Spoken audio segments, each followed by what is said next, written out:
کہ اگر آپ نے کمیشن بنانا ہے تو ایک مہربانی اور بھی کر دیں، قائد اعظم کی وفات کن حالات میں ہوئی اس کو بھی کمیشن میں شامل کر لیجئے گا، لیاقت علی خان کا مرڈر ہوا اور اس کے بعد اس کی فائل کا کیا بنا، کمیشن کا حصہ بنا لیجئے گا، فاطمہ جناح کا مرڈر ہوا یا نہیں ہوا اس کو بھی کمیشن کا حصہ بنا دیجئے گا، بھٹو کی جو جوڈیشل آپ نے کہہ دیا کہ یہ جوڈیشل مرڈر تھا، لیکن جنہوں نے یہ مرڈر کرانے میں شریک گفتگو تھے، شریک کار تھے،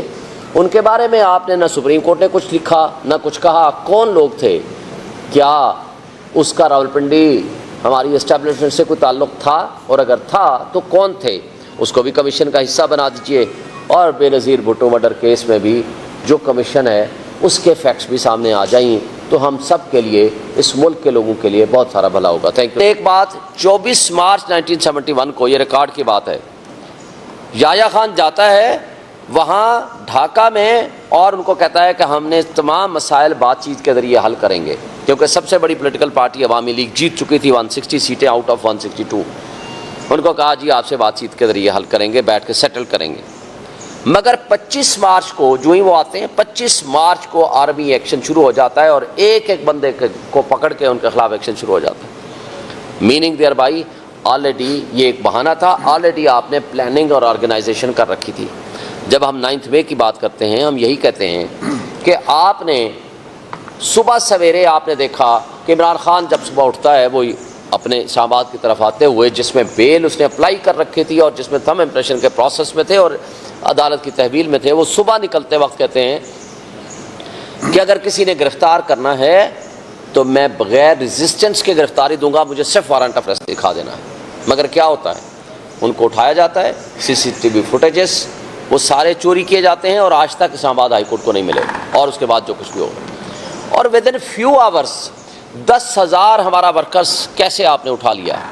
16 بندے ہمارے شہید کر دیے، کئی پیرالائزڈ ہیں، کئی سینکڑوں زخمی کر دیے، اور پرامن احتجاج لوگ کرنے کے لیے نکلے، اور آپ نے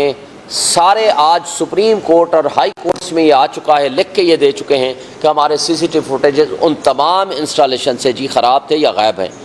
بھئی کس نے غائب کیے ہیں؟ اسلام آباد ہائی کورٹ سے لے کر آپ کے کور کمانڈر ہاؤس تک، اور پھر اس کے بارے میں کوئی کچھ نہیں کہتا۔ وہ یہ کہتے ہیں، خود کہتے ہیں کہ 2 بجے سے لے کر رات کے 8 بجے تک، یہ 1:30 بجے سے بلکہ جلوس نکلتا ہے، جی جا رہا ہے 150-200 بندہ، لیکن کوئی ایک نہ پولیس والا، نہ ان کی اپنی ارینجمنٹ سیکیورٹی، نہ کوئی راستے میں کوئی ان کو روکتا ہے، اور وہاں یہ خود بتاتے ہیں کہ جناب کہا جا رہا ہے کہ باہر اندر نہ جائیں، لیکن کیسے ہوا، کیا ہوا، وہ CCTV فوٹیجز غائب کر دی گئی، اور اس کی بہت ساری تفصیلات آپ کے سامنے بھی آ چکی ہیں۔ مگر آپ نے دیکھا کہ پرسوں ہم لوگ 500 کے قریب، اس سے بھی بلکہ زیادہ لوگ تھے، بھئی کئی لوگ گاڑیوں سے نہیں نکلے تھے، ہم ابھی باہر ہی نکلتے ہیں تو ہمارے اوپر لاٹھی چارج ہو جاتا ہے، اور ودن 10 منٹس اور ہمیں ڈسپرس کیا جاتا ہے، لیکن 150-200 افراد، ان سے 8 گھنٹے میں نہیں ہو سکا کچھ بھی۔ کیا اس IG کو، چلے میں کہتا ہوں وہ ملا ہوا تھا یا نہیں ملا ہوا تھا، کیا IG اسی IG ہے نا جو ڈاکٹر عثمان ابھی بیٹھا ہوا ہے، جو تمغہ لیتے ہیں دیتے ہیں، اس کے خلاف نیگلیجنس کا بھی مقدمہ بنا؟ اور اگر نہیں بنا تو یہ بتا دیں کہ IG کہتا ہے کہ مراد راس، اور بہت سارے نام دیتا ہے، 27 کالیں تھیں، سب سے بڑا مجرم ہے، صرف ایک پریس کانفرنس اس کی قیمت ہے، اور وہ ہے آپ ایکوٹل ہو جائے گی، آپ بری و ذمہ ہو جائیں گے، ایک پریس کانفرنس کر دیں۔ اسی طرح اندریب عباس اور خدیجہ شاہ ایک گاڑی میں جا رہے ہیں احتجاج کے لیے، لیکن وہ 8 مہینے بعد اس کی ضمانت ہوتی ہے، اور آج تک ہماری باقی خواتین ساری کی ساری جیلوں میں پڑی ہیں، لیکن وہ ایک دن کے لیے جیل نہیں گئی، کیوں کہ پریس کانفرنس ہو گئی۔ اگر یہ فالس فلیگ آپریشن نہیں تھا، یہ واقعی سچا واقعہ آپ بتاتے ہیں جس کی جوڈیشل انکوائری بھی آپ نہیں کراتے، مگر مجھے بتائیں کہ پھر آدھے لوگ تو وہ ایک پریس کانفرنس کے ذریعے فارغ ہو جاتے ہیں، اور جو عمران خان کے ساتھ وفا کرتے ہیں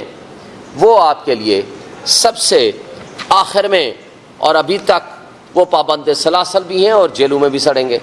اور دوسری طرف کہا جاتا ہے کہ جناب ملٹری ٹرائل ہی اس کا حل ہے۔ کیا کہتے ہیں؟ 3 چیزیں ذہن میں رکھ لیں، دنیا کا کوئی قانون اور آئین آپ کو یہ نہیں بتائے گا کہ آپ اس کے مدعی بھی ہیں، آپ کہتے ہو ہمارے اوپر اٹیک ہوا،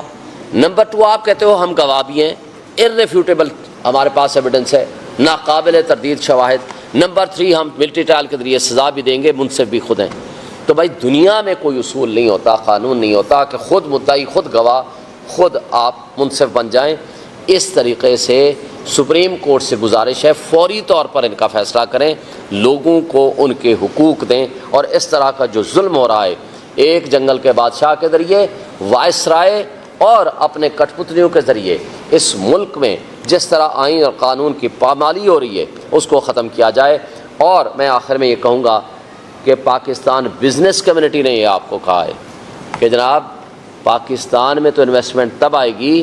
جب آپ پاکستان کے انویسٹرز کو بھی جو پیسہ یہاں سے لے کر باہر بھاگ رہے ہیں ان کو تو آپ اعتماد دیں۔ جب یہاں اعتماد نہیں ہوگا، اور اعتماد تب ہوگا جب قانون کی حکمرانی ہوگی، انصاف کا نظام درست ہوگا، عوام کے فیصلوں کو جو حق کے حکمرانی ہے وہ عوام کا ہے ان کو تسلیم کیا جائے گا، اور جمہوریت ایک تماشا نہیں ہوگی، جمہوریت حقیقت میں جمہور کے فیصلے کو تسلیم کرنا ہے۔ اور آخری بات، لاہور کے وکلاء کے مسائل کو حل کرنا آپ کی سب سے پہلی اور بنیادی ذمہ داری ہے، اور آپ حل کریں، لیکن ان چیزوں کو ایگریویٹ کرنے میں وہاں کی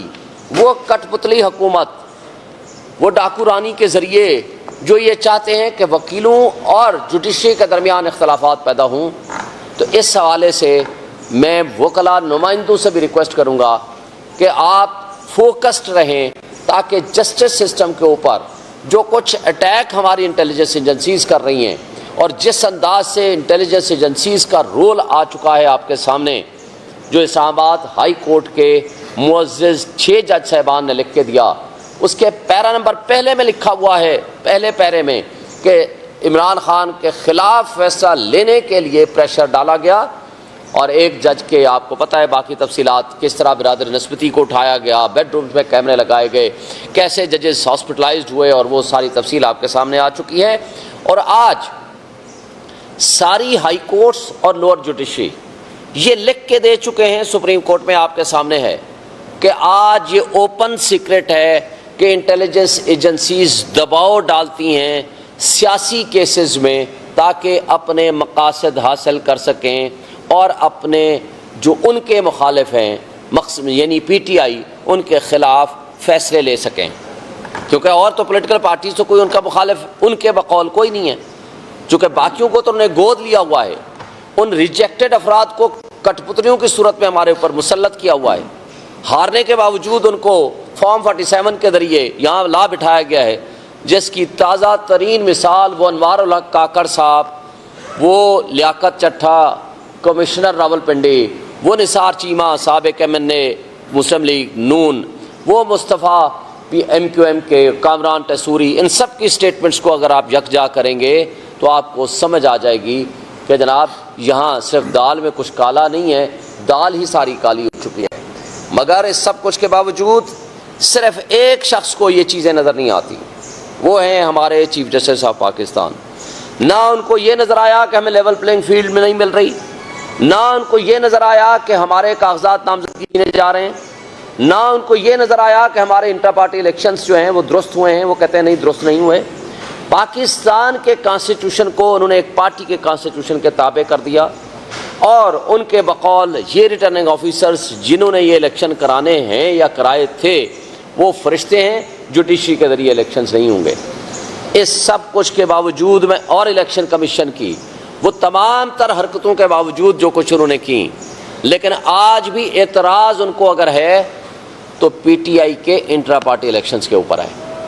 اور جو کردار انہوں نے خود ادا کیا ہے ان الیکشنز میں وہ ان کو ذرا برابر بھی نظر نہیں آ رہا۔